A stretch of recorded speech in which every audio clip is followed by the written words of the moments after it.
نحمده ونصلي على رسوله الكريم أما بعد فأعوذ بالله من الشيطان الرجيم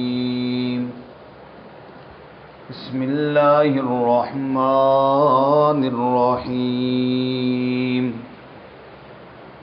تبت يدا أبي لهب وتب ما أغنى عنه ماله وما كسب سيصلى نارا ذات لهب وامرأته حمالة الحطب في جيدها حبل من مسد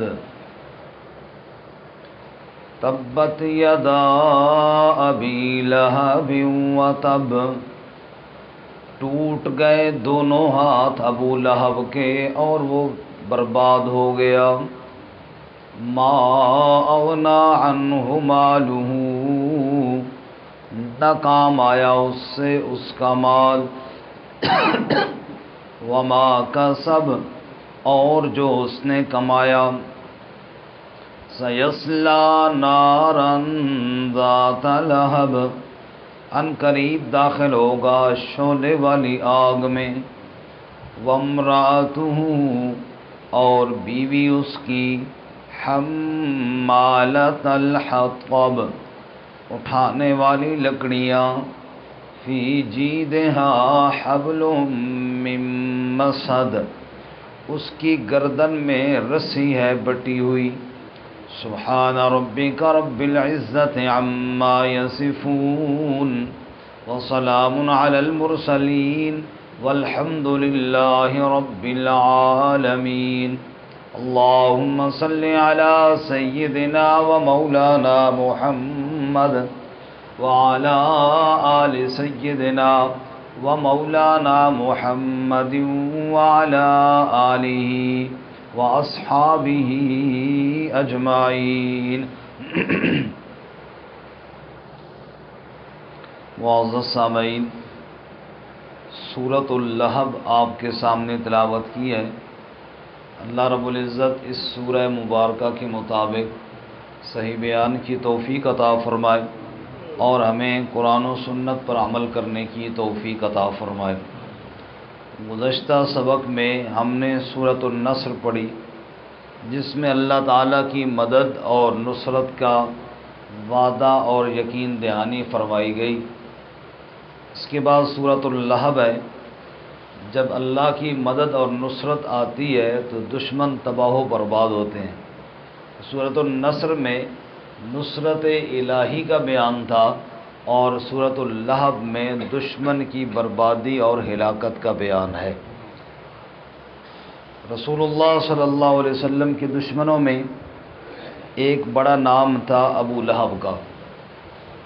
اس سے پہلے ہم پڑھ چکے ہیں سورۃ التحریم میں دو قسم کی مثالیں. نوح علیہ السلام اور لوط علیہ السلام دونوں اللہ کے نیک اور برگزیدہ نبی ہیں، لیکن دونوں کی بیویاں وہ ایمان نہ لائیں. یعنی شوہر دونوں کے بڑے عظیم ہیں اور بیویاں دونوں کی بڑی نافرمان اور باغیاں تھیں. اس کے بعد فرعون کی مثال پڑی.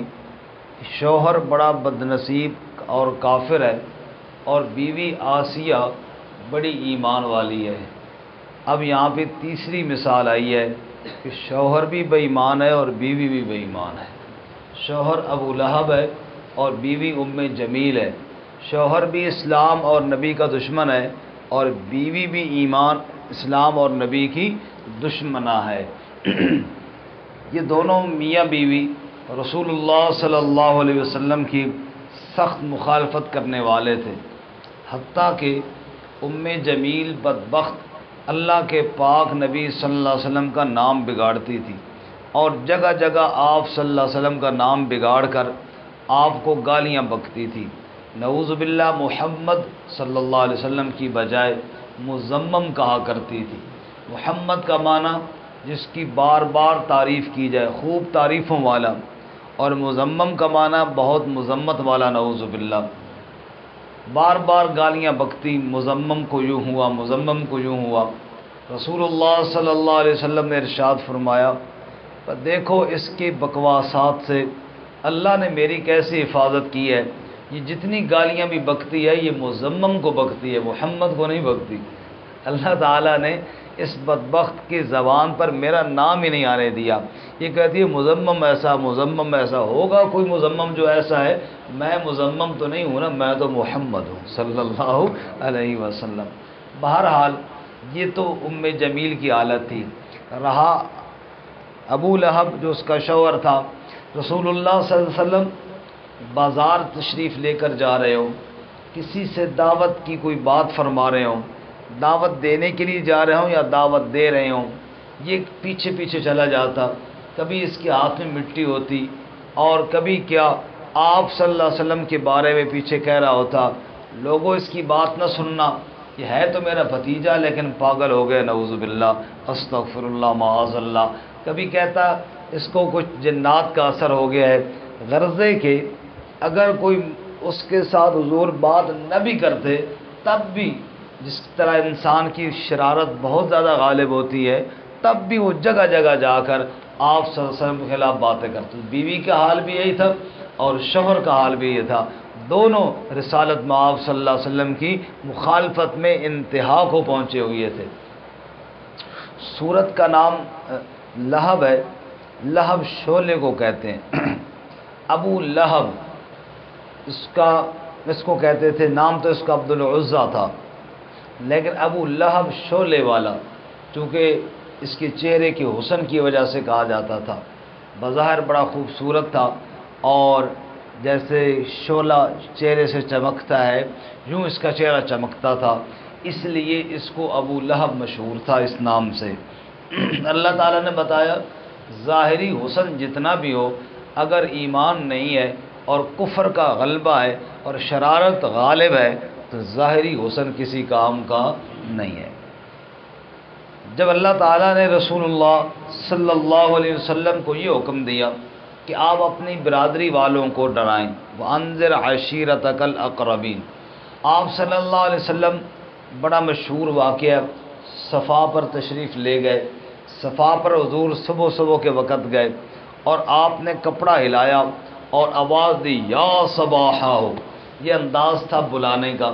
جب بھی کوئی اہم اعلان کرنا ہوتا یا کوئی دشمن حملہ آور ہونا ہوتا تو پہاڑ پر چڑھ کر ایک آدمی کپڑا ہلا کر یہ آواز لگاتا تھا، تو اس کا مطلب یہ ہوتا تھا بھئی بہت ہی کوئی اہم بات ہے، بھئی جلدی پہنچو، بہت ہی کوئی سخت خطرے والی بات ہے۔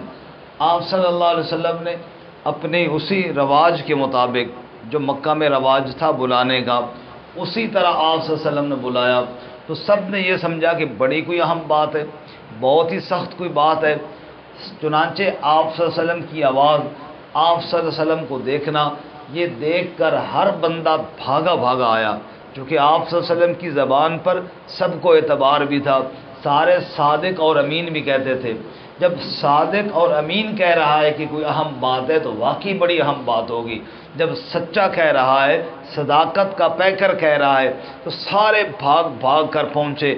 آپ صلی اللہ علیہ وسلم پہاڑی پر کھڑے ہیں، آج کل تو پہاڑیاں تقریباً مٹ چکی ہیں کیونکہ تعمیرات کے اندر آ گئی ہیں، اس وقت یہ ایک بڑی پہاڑی تھی اور لوگ نیچے کھڑے ہوئے، آپ صلی اللہ علیہ وسلم جلوہ افروز تھے پہاڑی پر۔ جب سب جمع ہو گئے تو حضور اقدس صلی اللہ علیہ وسلم نے سوال کیا، میں نے 40 سال کا عرصہ تمہارے درمیان گزارا ہے، حل وجدتمونی صادقا او کاذبا، یہ بتاؤ اس 40 سالہ دور میں تم نے مجھے کیسا پایا، سچا پایا یا جھوٹا پایا؟ 40 سالہ زندگی میں اگر میری زبان سے ایک جھوٹ بھی کسی نے سنا ہو تو بتائے۔ آپ غور فرمائیں تو یہ کوئی معمولی بات نہیں ہے، یہ بہت بڑی بات ہے۔ عرصہ ہے 40 سال اور آپ نے گزارا وہیں پر ہے، کسی دوسرے شہر میں جا کر اعلان نہیں کر رہے۔ دوسرے شہر میں جا کر اعلان کرنا پھر آسان ہے، بچپن نہیں دیکھا، لڑکپن انہوں نے نہیں دیکھی، جوانی نہیں دیکھی، لیکن آپ نے بچپن سے لے کر 40 سال تک کا عرصہ اسی شہر میں گزارا ہے، انہی لوگوں میں گزارا ہے۔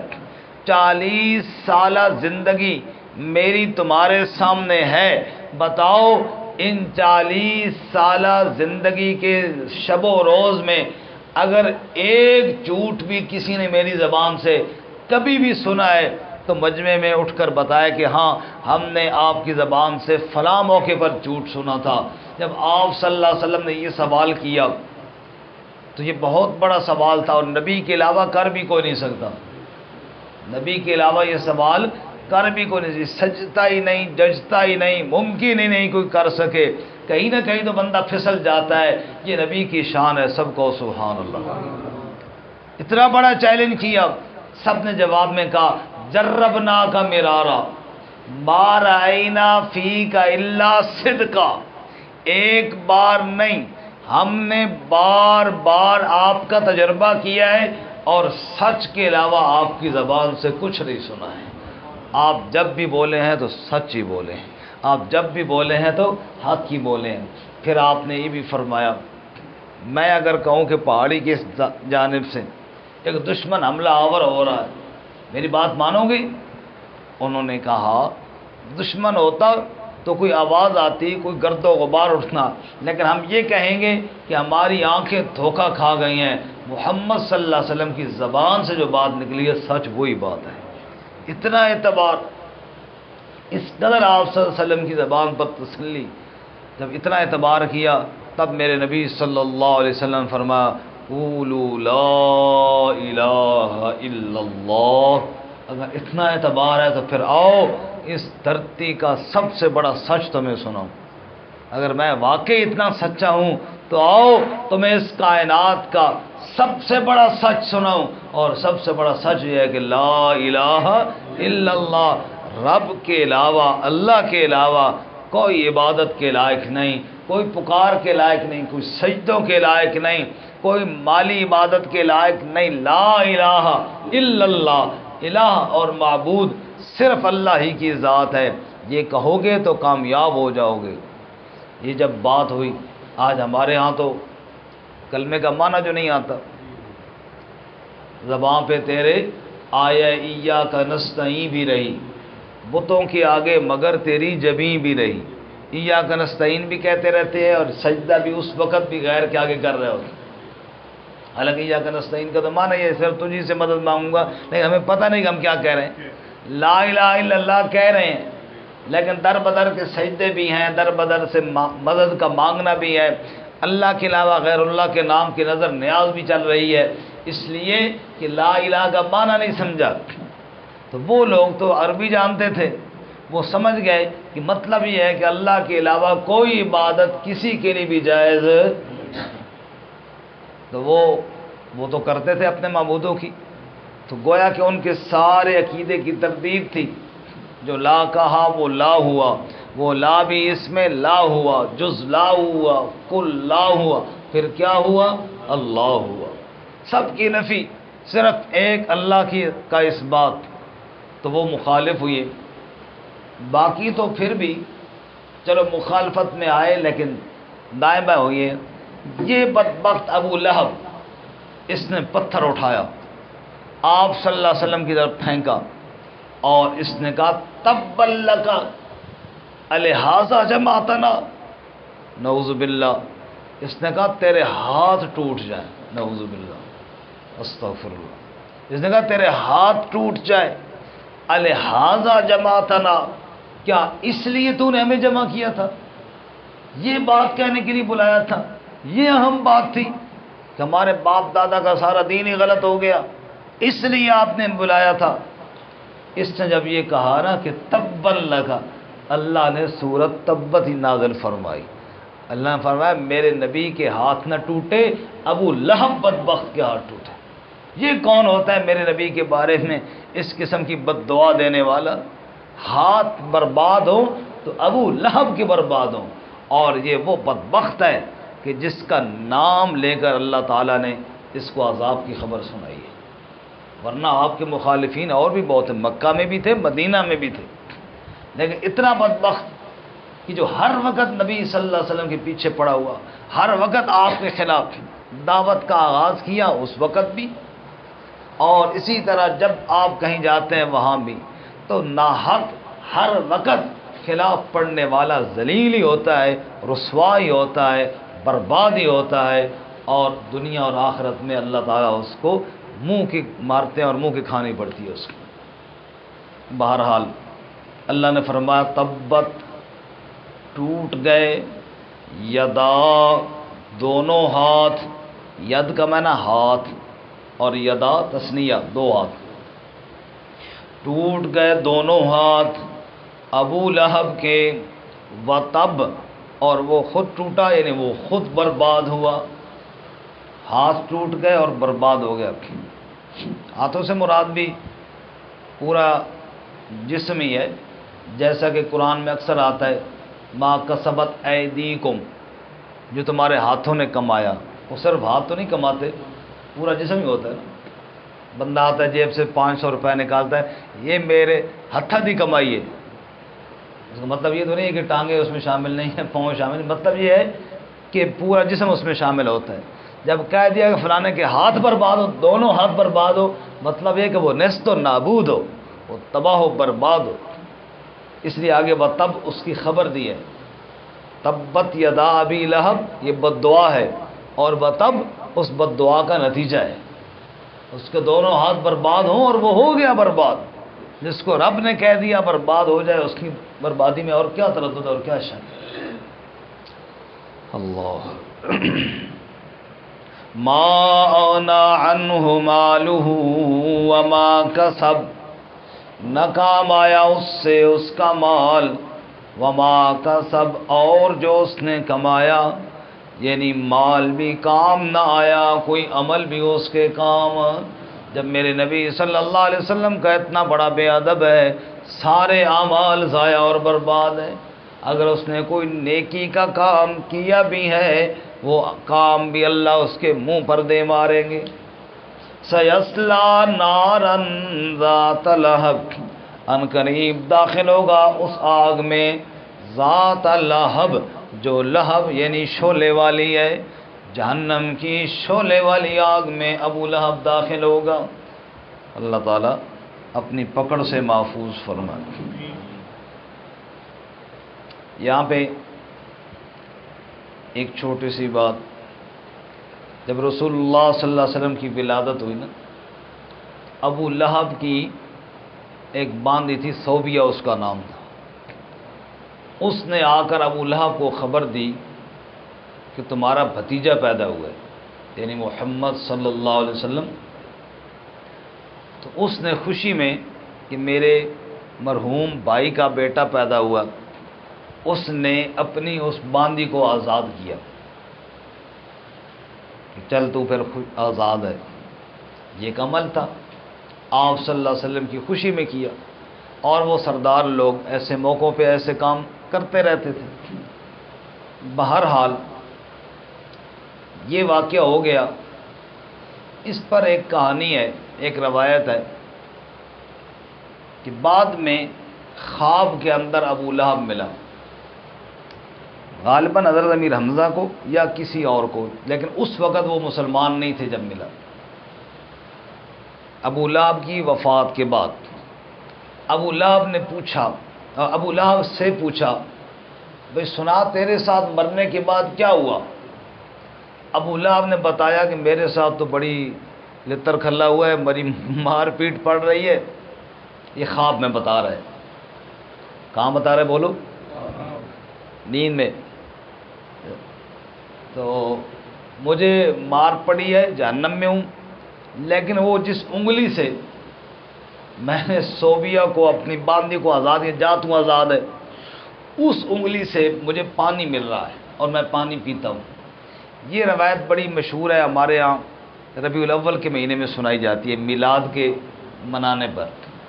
دیکھو جی، ابو لہب نے باندھی کو آزاد کیا تھا، اس کی انگلی سے، یعنی میلاد کے موقع پر، تو اس کی انگلی سے جہنم میں پانی آ رہا ہے۔ پہلی بات تو یہ ہے کہ جہنم میں پانی یہ تو ہے نہیں، وہ عذاب کی جگہ ہے۔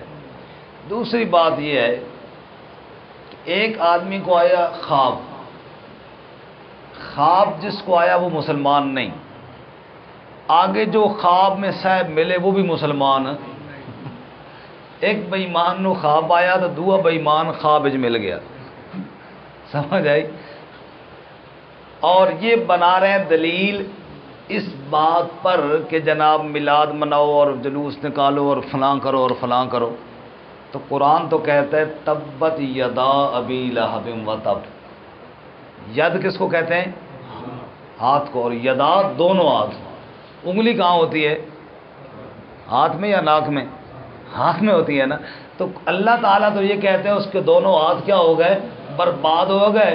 اور ہم ایک کہانی بنا کے اس آیت کے مقابلے میں پیش کر رہے ہیں کہ نہیں جی نہیں، ایک انگلی بچ گئی، اس میں سے پانی مل رہا ہے، تو معلوم ہوا اس روایت کا قرآن پاک کے ساتھ خاص ٹکراؤ بنتا ہے۔ قرآن تو یہ کہتا ہے دونوں ہاتھ برباد ہو گئے، قرآن تو یہ کہتا ہے ما اغنا عنہ مالہ وما کسب، ابو لہب کو اس کا مال بھی کام نہ آیا اور اس کا عمل بھی کام نہ آیا۔ اب باندی ایک مال ہے اور آزاد کرنا ایک عمل ہے۔ باندی کیا ہے بولو؟ مال ہے نا، اور آزاد کرنا ایک عمل ہے۔ اللہ فرماتے ہیں مال بھی کام نہیں آیا اور عمل بھی کام۔ اب بتاؤ کتنا واضح قرآن پاک کی آیات میں بتایا گیا ہے۔ اب قرآن پاک کی آیات ٹھیک ہے یا وہ ایک کہانی ٹھیک ہے؟ اس لیے اللہ تعالیٰ سمجھ نصیب فرمائے۔ ابو لہب اور جہنم میں جی پانی پہنچ جائے، واہ جی کیا بات ہے، پھر تو جہنم میں بھی اگر پانی ملتا رہے پھر تو جہنم نہ رہی، پانی تو پھر تراوڑی ساڑھے قلت ہوئی پئی۔ تو یہ ساری باتیں سمجھیے جی۔ بہرحال اس کے بعد آگے اس کی بیوی کا ذکر ہے جی، ام جمیل، وامرأتہ، اور بیوی اس کی حمالۃ الحطب، اٹھانے والی ہے لکڑیاں، فی جیدہا، اس کی گردن میں، حبل، رسی ہیں، من مسد، مونج کی یعنی بٹی ہوئی۔ یہ لکڑیاں اٹھانے والی ہے اور گردن میں رسی ہے، اس سے کیا مراد ہے؟ ایک مطلب تو اس کی خصاصیت کا، کہتے فلانا بڑا خسیس ہے، سردار کی بیوی تھی اور اس کے باوجود لکڑیاں چننے کے لیے ہر وقت پھرتی رہتی تھی، اور رسی اس نے گلے میں ڈالی ہوتی تھی اور لکڑیوں کے گٹھے اٹھا کر لاتی تھی۔ اور اس کی موت بھی ایسی ہوئی کہ لکڑیوں کا گٹھا اٹھا کے آ رہی تھی تو راستے میں کہیں روکا آرام کرنے کے لیے، اور اس ماتھے پر اس نے رسی کو رکھا تو جبرائیل نے یا اسرائیل نے وہ وہاں سے سرکایا اور گلے میں آ گئی۔ پیچھے وہ لکڑیوں کا گٹھا تھا اور محترمہ ادھر ہی جناب اپنے ہی گٹھے کے ساتھ ایسی جناب پکڑی کہ ادھر ہی اس کا کام تمام ہو گیا۔ ایک مطلب تو یہ عام پہ یہ ہے کہ وہ ہر وقت لکڑیاں چن، حالانکہ سردار کی بیوی تھی، تو بیٹھ آرام سے۔ دوسرا مطلب یہ ہے کہ وہ کانٹے دار لکڑیاں وہ چن کر نبی صلی اللہ علیہ وسلم کے راستے میں پھینکتی تھی۔ آپ صلی اللہ علیہ وسلم نے جہاں سے گزرنا ہوتا وہاں وہ کانٹے والی جھاڑیاں اور لکڑیاں پھینکتی تاکہ محمد صلی اللہ علیہ وسلم کے پاؤں زخمی ہوں گے، تو یہ وہ بدبخت تھی۔ اور تیسرا اور آخری مطلب یہ ہے کہ جہنم میں ابو لہب بھی ہوگا نا، اس سے پچھلی آیت نے بتایا کہ ابو لہب کہاں ہوگا بولو؟ جہنم میں، شعلے والی آگ میں۔ اب شعلے والی آگ کے اندر مزید بھڑکانے کے لیے ایندھن مہیا کر رہی ہوگی اس کی بیوی، دونوں جہنم میں ہوں گے نا، تو اللہ تعالیٰ نے اس کی ڈیوٹی کو ہے کہ وہاں بھی لگائی ہے اور اوپر آگ رکھے تاکہ اور جلیں۔ دنیا کے اندر جیسے ایک دوسرے کے ساتھ مل کر اور سے اور میرے نبی کی مخالفت کرتے تھے، آج جہنم میں اور سے اور جہنم کا عذاب ان کو ملے گا، تو یہ ایک دوسرے پہ عذاب بڑھا رہے ہوں گے جہنم میں، ایسی ذلت کی سزا ان کو ملے گی۔ فی جیدہا، اس کی گردن میں، حبل کا معنی رسی، مسد کا معنی مونج کی بٹی ہوئی، جیسے بان وغیرہ کی رسی بٹ کے دو کو مروڑ کے پکا کر کے ایک بنا کے بٹ کے رسی بڑی کر دیتے ہیں۔ بٹ سے مراد کیا ہے؟ یہ والا بٹنا نا، پتہ نہیں یہ والا، یہ بٹ، ہاں وٹ سے مراد وٹ، یہ اس طرح کے وٹ لگا دیے، یہ ہو گئی مضبوط رسی۔ تو گردن میں رسی مضبوط ہے، ایک تو وہی والی بات جو میں نے پہلے عرض کی کہ بٹی ہوئی رسی اس کی گردن میں تھی اور اسی کے ساتھ وہ مر بھی گئی۔ دوسرا مطلب یہ ہے کہ مضبوط، جس طرح کہتے ہیں نا کہ فلانے نے گلے مضبوط رسی پائی، اللہ نے فرمایا جہنم میں گلے کے اندر مضبوط رسی ڈال کے اس کو باندھا ہوا ہوگا اور مسلسل عذاب کے اندر جلتی ہوگی، جو میرے نبی صلی اللہ علیہ وسلم کی بے ادب تھی۔ کفر اپنی جگہ پہ اور ساتھ بے ادبی رسول صلی اللہ علیہ وسلم، اللہ کے نبی کی بے ادبی، اور اس حد تک بے ادبی کہ گالیاں بکنا، اس حد تک گستاخی کہ بکواسات کرنا، اور اس حد تک بے ادبی کہ ہر وقت یہی مشن ہی بنا لینا کہ زندگی کا مشن ہی یہی ہے کہ آپ صلی اللہ علیہ وسلم کی دعوت کو روکنا ہے اور آپ صلی اللہ علیہ وسلم کی مخالفت کرنی ہے۔ اس لیے اللہ تعالیٰ نے فرمایا بٹی ہوئی رسی اس کی گردن میں ڈالی ہوگی، جہنم میں لٹکی ہوگی، اور میاں بیوی دونوں عذاب بھگت رہے ہوں گے۔ اللہ تعالیٰ ہماری حفاظت فرمائے۔ ترجمہ دوبارہ سنیں۔ تبت یدا ابی لہب و تب، ٹوٹ گئے دونوں ہاتھ ابو لہب کے اور وہ برباد ہوا۔ ما اغنا عنہ مالہ وما کسب، نہ کام آیا اس سے اس کا مال اور جو اس نے کمایا۔ سیصلی نارا ذات لہب، ان قریب داخل ہوگا شعلے والی آگ میں۔ وامرأتہ حمالۃ الحطب، اور اس کی بیوی لکڑیاں اٹھانے والی۔ فی جیدہا حبل من مسد، اس کی گردن میں رسی ہے مونج کی بٹی ہوئی۔